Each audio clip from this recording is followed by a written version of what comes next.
real thinking about what you've said.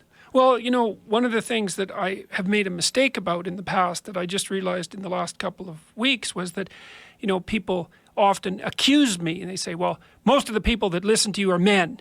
And I think, you know, when you're accused like that, your automatic response is, well, you wouldn't be accused if you weren't doing something wrong. So there must be something wrong about that. It's like, why isn't it 50% women? And so I've said things like, well, you know, 80% of the people who watch YouTube videos are men. And so the fact that 80% of the people who watch my videos are men isn't that surprising given that base rate.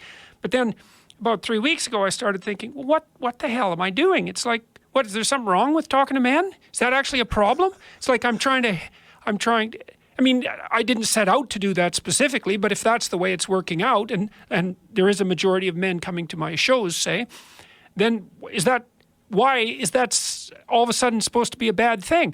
I'm asking men to, you know, to be more honest, and especially in their speech and their thinking, and to be more responsible for themselves and for their family and for their community, and to grow up and to shoulder their burden and to live a responsible and meaningful life, and putting those two things together conceptually. And it's like, and then there's an accusation about that as if there's something wrong. And I thought, well, why am I even playing into this? It's like, fine, I'm talking to men.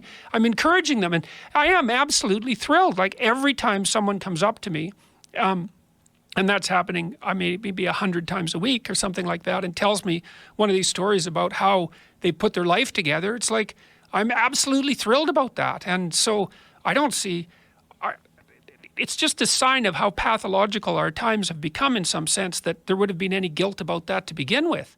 Because